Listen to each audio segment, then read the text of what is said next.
On va analyser Espagne-Croatie ensemble, 3-0 pour les Espagnols. Moi, je t'avoue que je m'attendais à un match beaucoup plus serré, peut-être que toi aussi, Fred. Ah oui. Là, il n'y a pas eu photo. Bon, on va aussi parler de la Croatie. On va dire que l'Espagne démarre très bien son Euro. Oui, d'ailleurs, il y a un titre du journal AS ce soir qui dit c'est comme ça qu'on démarre un euro. C'est vrai que c'est le match dans le jeu auquel on s'attendait, c'est-à-dire un jeu virevoltant, un jeu très direct, un jeu que je définirais comme allègre, mais on s'attendait pas à un résultat aussi contondant, enfin la différence entre les deux équipes au niveau des résultats. Personne n'imaginait que l'Espagne puisse battre la Croatie par 3-0. Peut-être aussi du fait de la faiblesse de la Croatie ce soir, en tout cas du manque d'efficacité. Ouais, et puis disons quand même d'un truc qu'il va peut-être falloir. On va parler d'Espagne d'abord, mais quand même, tu as raison de souligner l'histoire de l'adversaire. Le côté vieillissant, le côté un peu fin de Ouais, bien cycle sûr. des Croates. Parce que Et t'as quelque des part. jeunes en face, hein. T'as Ouais, Lamine c'est ça. Yamal, t'as Non, mais c'est Nico ça qui faisait. Williams, et en face t'as Modric, quoi. C'est ça qui faisait mal. C'est-à-dire que tu as toujours la qualité de pied. Modric, il a fait ses extérieurs, ses machins, c'est vrai. Mais quand tu as mis. Et c'est d'ailleurs ça aussi que je t'ai entendu en parler d'ailleurs, Fred. Pour moi, c'est aussi une autre Espagne. Moins dans la possession, Bah tu oui. vois, plus dans la verticalité. Évidemment, avec Williams, mais pas que. Tu as quand même ce jeu direct, entre guillemets, plus direct, on va dire, qui fait plaisir. Et l'efficacité, parce qu'ils ont marqué très vite, très tôt, parce qu'ils les ont un peu endormis, puis ils Bien les ont sûr. piqués. Moi, j'ai trouvé que, outre le score, outre le fait qu'ils marquent, tu sais, c'est important de marquer les esprits, je trouve, en début d'Euro, j'ai trouvé que surtout dans le style, c'est un style différent. Pour ceux qui n'aimaient pas l'obsession de la possession, on va dire, côté espagnol, ils sont servis. C'est pas la même Espagne, quoi. Et d'ailleurs, lundi, je parlais dans l'after les DDD de la fin du tiki-taka, hein, de ce jeu de possession, de touche de balle, de beaucoup de passes. Et notre producteur Najim me soulignait une statistique, c'est que c'est la première fois depuis 136 matchs, c'est-à-dire depuis la finale de l'Euro 2008, que l'Espagne perd la possession ce soir. Ah, C'est dire que, et Luis de la Fuente, le sélectionneur, disait, oui, enfin, la possession, c'est bien quand tu gagnes derrière. Ce qui compte, c'est de gagner. Et ça prouve vraiment qu'il y a une évolution. Quand vous voyez, par exemple, le premier but de Morata, la transition, c'est une passe très en profondeur, très directe de Fabian Ruiz. Il n'y a pas eu 25 passes avant de marquer le but. Non, mais et ça plaît en Espagne, ça? Ou alors culturellement, on se dit, c'est pas nous? Bah, bien sûr. Ah ben non. Bah, attendez, mais l'Espagne, avant l'époque, c'était la Furia. Avant l'époque de Xavi Oui, là, mais bon. Iniesta, mais c'était la Furia, c'était un Mais jeu ça, très là, tu basique. parles au cinquantenaire, là, en fait. Oui, non, mais en fait, ce qui se passe, c'est que les Espagnols trouvaient ridicule que pendant le mondial, avec Luis Enrique, éliminé, je vous rappelle, en huitième de finale face au Maroc au tir au but, que l'Espagne, à l'époque, voulait faire sans Xavi et sans Iniesta, avec des joueurs qui n'étaient pas capables de le faire, le même jeu que la Grande Espagne. Non, il faut s'adapter aux joueurs actuels. Et c'est vrai qu'aujourd'hui, quand tu as Lamine Yamal, quand tu as Nico Williams, quand tu as des côtés comme ça très performants, que tu peux jouer centré, que tu peux faire un jeu très vertical, et ben t'as plus besoin du jeu horizontal. De toute façon, tu n'as pas les joueurs pour faire toujours du jeu horizontal. Donc cette verticalité aujourd'hui est la principale force de l'Espagne. Ouais, puis surtout, là, pour expliquer la victoire de l'Espagne, il y a ça et il y a le milieu de terrain. La bataille du milieu, là, elle a été clairement gagnée par le milieu espagnol. On a vu un Ruiz excellent. Oui. Bon, Rodri, on Ça, c'est la connaît. grosse surprise. Hein. C'est la grosse surprise. Quoi, Mais Ruiz, grosse surprise? Ruiz, Qu'il soit à ce niveau-là, tu veux dire? Ah bah, à ce niveau-là. oui, Ah oui. c'est une surprise. Ah bah oui, mais bien sûr. non, mais j'ai entendu un peu les trucs goguenards. J'ai vu le tweet de Daniel sur Ruiz. Ça serait marrant, il faudrait le recruter au PSG en mode il n'a pas été bon. Objectivement, c'est un Oui, après, tu connais très. Daniel. À mon avis, Oui. c'était plutôt en creux pour Luis Enrique. Bien sûr, j'ai bien compris. Mais ce que je veux dire par là, c'est que Non, quand tu même, si Luis Enrique Oui, a insisté, et c'est vrai que je rappelle toujours cette petite séquence dans une vidéo de TV PSG, là où Luis Enrique, on lui demandait pourquoi il faisait tous ces changements, ce turnover et tout. Et il citait les joueurs un à un en disant, tiens, il peut jouer là, il peut jouer là, puis il arrivait sur Fabien Ruiz, et t'avais l'impression qu'il était amoureux, et lui, il ne donnait pas les différents postes, il disait, merveilleux, formidable. Il a dit ça sur Fabien Ruiz, c'est rare, il faut dire ça pour un joueur. Et donc, tu sens que les coachs, ils aiment ce genre de joueur. Après, je comprends, moi aussi, il m'a agacé dans cette façon parfois de perdre les ballons, de pas être efficace tout le temps. Mais techniquement, c'est un joueur exceptionnel, Fabien Ruiz. Donc aujourd'hui, il a été très bon. C'est vrai qu'il était. C'est un espagnol, hein, je veux dire, c'est il a été très c'est très bon l'école aujourd'hui. espagnole technique hein, quand même. Hein, donc, Enfin, le but qu'il met, il c'est était quand très même bon, bien sûr, un bien but sûr. Et surtout, il remarquable. était très à l'aise. Ouais, mais donc pour finir juste, le milieu, puisque le milieu c'était aussi une force De La droite. Fuente avant. a dit ce soir, Fabian Ruiz est extrêmement sous-estimé, dit-il. Ouais, mais c'est marrant parce que c'est aussi la façon dont les joueurs, Fabien Ruiz, tu le vois sur un terrain, il gueule beaucoup aussi sur ses partenaires.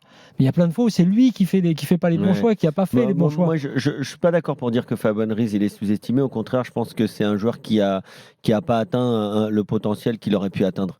Parce qu'il y a un moment, quand on l'a découvert, que ce soit avec les jeunes Espagnols ou avec l'équipe de Naples, on l'attendait vraiment comme un milieu de terrain qui allait vraiment rester dans l'histoire du foot espagnol comme vraiment un grand milieu de terrain. Et pour l'instant, c'est un milieu de terrain qui restera pas forcément, Fred, dans l'histoire du foot espagnol. Donc, ça reste un bon joueur de foot. Sinon, t'es pas recruté par le PSG. Sinon, t'es pas titulaire en Espagne. Mais moi, je suis pas d'accord avec son sélectionneur. C'est un joueur qui est très bon, mais je pense qu'il aurait pu être encore meilleur. Alors, je connais pas sa mentalité. On connaît pas bien le personnage. Mais je trouve que pour ses mensurations, pour sa technique à l'espagnol, je trouve qu'il aurait pu faire bien mieux. Mais en tout cas, aujourd'hui, il a été très bon. Encore une fois, cette équipe de l'Espagne, on le sait, il y a beaucoup de qualités. Il y a de la qualité technique avec notamment de la personnalité. Carvajal qui va encore marquer un but. Tu vois, ça, Carvajal, c'est un mec qui a atteint le Sur maximum. la passe. Ouais. La passe de Yamal. de Lamine Yamal. Ouais. C'est-à-dire, et puis la célébration entre les deux.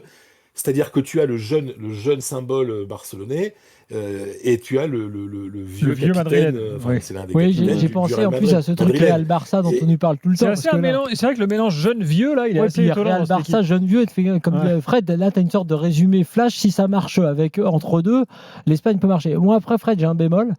C'est défensivement. On l'a dit tout à l'heure, on l'a abordé en parlant du match de l'Italie. Si tu remarques bien les après-buts espagnols, tu as des occasions très vite et ça va assez facilement jusqu'au 16 mètres espagnol. Donc il y aura sans doute, parce que c'est pareil, la Croatie a été vraiment défensivement faible. Il faudra revoir l'Espagne dans d'autres circonstances et surtout si elle est elle-même mise en difficulté. Ayant moins la possession, elle peut l'être en difficulté et quand elle l'est défensivement, je pense qu'il y a quand même Après, quelques failles. ils ont eu moins la possession parce que en deuxième mi-temps, ils menaient 3-0 et donc ils ont un peu laissé la Oui, ça possession aussi, à l'adversaire. ouais. Parce qu'en première mi-temps, les Croates n'ont pas beaucoup vu le jour quand même. Ils ont eu très peu le ballon, les Croates. Après, en deuxième mi-temps, forcément, quand tu es mené 3-0, tu essayes de faire quelque chose pour revenir dans ce match. Mais dans l'ensemble, c'est quand même une très belle performance de cette équipe d'Espagne. Alors, on finit notre débat sur l'Espagne qui a battu la Croatie 3-0. Sabir est là au 32-16. Bonsoir. Bonsoir messieurs, bonsoir Gilbert, bonsoir Flo, Salut. Kevin et Fredo. Écoutez messieurs, vous avez déjà dit pas mal de choses. Non, Pour ma j'ai pas part, dit que moi- Yamal avait battu le record du plus jeune joueur à l'Euro. Ah, ouais. Record. Écoute, bravo Gilbert pour cette Plus jeune joueur ou Et plus le jeune plus passeur jeune a 16 ans, délivré une passe 338 décisive. jours. Ouais. Mais alors, j'ai pas compris si c'était Et dans peut-être l'histoire de bientôt le l'Euro plus jeune à marquer, ou dans d'ailleurs. l'histoire de l'Espagne, Fred. Non, dans l'histoire de Pardon l'Euro. Non, mais pour la passe D. Peut-être les deux, d'ailleurs. Si on va par là, messieurs, ce sera le plus jeune à faire une passe, ce sera le plus jeune à faire une touche. Si c'est le plus jeune, c'est le plus jeune. Ouais, ouais. Ce sera le plus jeune à tirer un corner aussi. Mais t'as vu que Nagelsmann était le fait d'avoir sélectionné un joueur plus vieux que lui, c'était la première fois aussi. Ah ouais. Enfin, bref. Bref, Sabir, pardon, je t'ai coupé du coup. Non, je t'en prie. Écoute, pour ma part, match sérieux, match bon de l'Espagne. Je vous ai entendu parler effectivement de la possession, tout ça. Je sais que ça frustre beaucoup de gens, mais Fred l'a rappelé, l'Espagne n'a pas toujours joué comme à l'époque du Barça, avec la possession. Il faut se rappeler des années 90 et des années 2000. C'est plus ou moins le même style de jeu qui est pratiqué aujourd'hui. Donc il faut absolument sauter de l'esprit et du cerveau et ne pas être déçu de voir l'Espagne jouer de cette façon-là. Parce que l'Espagne revient à sa nature initiale qui pratiquait ce jeu-là, en tout cas avant. Donc oublions un peu les 10 ans en tout cas où le Barça dominait le football mondial. Ça c'est d'une part. D'autre part, il faut rester mesuré sur la performance et sur les 3-0, parce que la Croatie n'est plus l'équipe de 2018 et de 2022. C'est une équipe plutôt vieillissante. Modric, je pense que pour ma part, en tout cas, je l'aurais pas fait jouer parce que je pense qu'il est il est en fin de vie et là il faut arrêter un moment les Fin de vie footballistique. fin de tu veux carrière. dire. fin de carrière plutôt effectivement. Ouais. Donc et l'autre point aussi, c'est les blessés. Il va falloir faire le point aussi là-dessus. Donc Rodri effectivement et Morata, il va falloir voir un peu ce que ça va donner. Apparemment, ça n'a pas l'air trop grave. Hein. Parler de crampes, Fouad, tu confirmes? Oui, non, En mais tout cas, le sélectionneur Luis de la Fuente a dit qu'il n'y avait pas d'inquiétude. Et j'apprécie la gestion aussi de l'entraîneur avec Pedri qui est sorti effectivement assez tôt dans le match.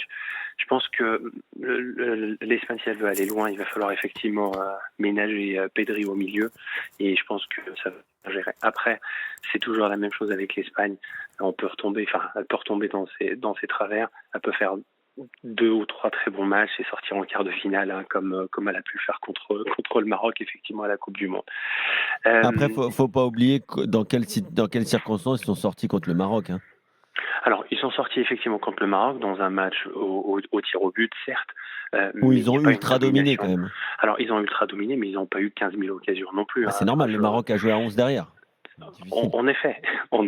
Mais la France a réussi effectivement à battre le Maroc 2-0. Donc par la suite, donc si l'Espagne était au niveau, en tout cas, elle aurait pu battre cette équipe du Maroc. Donc voilà. Messieurs, juste, j'ai un coup de gueule à passer, si je puis me permettre. Oui. Sur les commentaires des matchs à la télé sont extrêmement nuls, notamment celui de ce soir avec un de vos. Enfin, je vais parler de Dugarry qui n'a pas été bon. Je sais que la langue française ne permet pas d'avoir forcément des commentaires intéressants à la télé, mais malheureusement. Après Dugas, c'est juste un des meilleurs commentateurs peut-être des 15 dernières années. Donc après, c'est chacun son avis, mais en tout cas, moi j'ai mis le match sur M6 pour écouter Dugas, pour te dire la vérité. Eh ben, en tout cas, ces analyses, je les ai pas trouvées forcément assez bonnes. Il a beaucoup critiqué l'Albanie, effectivement, qui joue avec ses moyens de toute manière.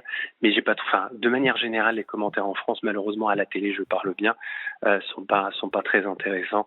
Et on n'a jamais fait de débat là-dessus. Je ne sais pas si c'est la langue française qui ne permet pas forcément d'avoir des commentaires intéressants, mais je pense que ça serait intéressant un jour d'avoir ce débat-là, parce que la radio, moi je mets en tout cas la télé, et je mets la radio à côté, et c'est beaucoup plus intéressant pour ma part. Bon, bah écoute, très bien. Je te conseille RMC, hein, Sabir en l'occurrence. C'est pas mal. Il y a un joueur espagnol dont on n'a pas parlé que tu voulais souligner, enfin que tu voulais citer, oui. Fred. Je sais Unai Simon. Je m'attendais à ce que tu me parles de Nico Williams, parce que comme c'est un de tes chouchous du moment, là. Oui, on en a beaucoup parlé, mais moi je trouve que Unai Simon, il fait une petite bêtise là sur ce qui provoque le penalty, mais enfin il fait quelques arrêts très importants, à des moments importants du match. Et d'ailleurs, le sélectionneur pense que le MVP aurait dû être partagé. Il aurait dû avoir 2 meilleurs joueurs, c'est-à-dire Fabian Ruiz, qui est celui qui l'a obtenu, et Unai Simon. Bon, oui, très bien. Je suis d'accord. Côté croate, les gars, oui, alors Modric, il fallait pas l'inviter. Compliqué. C'est un peu exagéré. Il faut toujours l'inviter, Luka Modric. Non, mais c'est pas comme si Lovro Mayer, qui a 15 ans de moins, il est extraordinaire. Hein. C'est pas comme si. Oui. Y a aujourd'hui. Moi, je rappelle quand même toujours que la Croatie, c'est 4 millions d'habitants. Donc en fait, la Croatie, c'est le Val-de-Marne. C'est comme l'Uruguay. Donc il y a un moment, 4 millions d'habitants, ouais, il va y avoir quelques la Croatie, si on prend la sélection du Val-de-Marne, la Croatie va gagner. Ah bah je pense aussi. Mais l'Uruguay aussi. C'est sûr qu'il y a 4 millions d'habitants au Val-de-Marne ?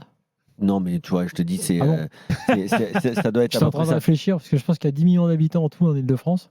Donc il n'y en a pas 4 millions. On est 12 maintenant, 12 millions d'habitants en Ile-de-France. Bon, donc je ne sais pas combien il y en a, mais une fois j'avais regardé que c'était à peu près équivalent. 1 400 000 dans le Val-de-Marne, tu t'es un peu enfermé. Kéké. Bon, en tout cas, une partie de l'Île-de-France, si vous voulez, le Val-de-Marne et le 93. Mais il y a beaucoup de monde dans sa rue, Kevin, c'est pour ça qu'il est un peu déstabilisé. mais en tout cas, la Croatie, ça reste un tout petit pays, et forcément, il va avoir des trous générationnels. Maintenant, difficile quand même pour une équipe comme la Croatie de ne pas mettre son capitaine Luka Modric titulaire dans cette compétition. Non, mais c'est pas tant Modric qui, effectivement, même sur quelques passes, apporte toujours, c'est évident. D'ailleurs, au passage, j'étais surpris qu'il ne tire pas le penalty. Tu sais, qui a été accordé à la Croatie, qui a été raté d'ailleurs. Enfin, il l'aurait mis, tu diras. Et en dehors de ça, tu sais, ces sélections dont on dit souvent, on a parlé beaucoup avec Fred parce que c'est arrivé en France, c'est arrivé en Espagne, ça arrive dans toutes les sélections. C'est très dur d'arrêter, de dire de changer avant d'aller dans le Modric, mur. il a déjà pris sa retraite internationale, puis Oui, il est revenu. mais hein. je parle pas que de Modric, là. Je parle moi de la sélection en général. C'est une sélection effectivement qui est en train d'arriver à la fin d'un cycle, mais que tu as du mal quand tu es sélectionneur, et c'est logique de l'arrêter avant que tu n'ailles vraiment dans le mur. Donc, ils sont en train de vivre D'ailleurs, un peu le ça. sélectionneur lui-même, Ouais. il est là depuis l'éternité. Ouais, bien sûr, c'est toute l'ambiguïté. Après, tu as quelques nouveaux joueurs. Tu as leur buteur, Boudimir, qui est là, qui n'était pas dans l'ancienne génération. Tu as effectivement Lovro-Mayer qui était là, qui a raté aussi, qui n'a pas cadré, là, justement sur l'arrêt de Simone. Et lui, il doit faire mieux quand même derrière, soit donner dans l'axe, soit au moins cadrer sa frappe. Donc, il l'a pas fait. Globalement, effectivement, quand tu vois pareil, tu vois entrer Perisic, c'est toujours les mêmes, tu vois, toujours au même moment. Donc, c'est clairement une équipe. Alors, il y a toujours de la qualité technique. Moi, ce qui m'a surtout gêné là aujourd'hui, un joueur que j'adore, c'est Gvardiol, qui a été presque bon offensivement. Il a failli marquer, mais derrière, cette équipe a telle qualité aujourd'hui. Il y a eu ça passait trop facilement. C'est pas possible à ce niveau-là, dans un Euro comme ça.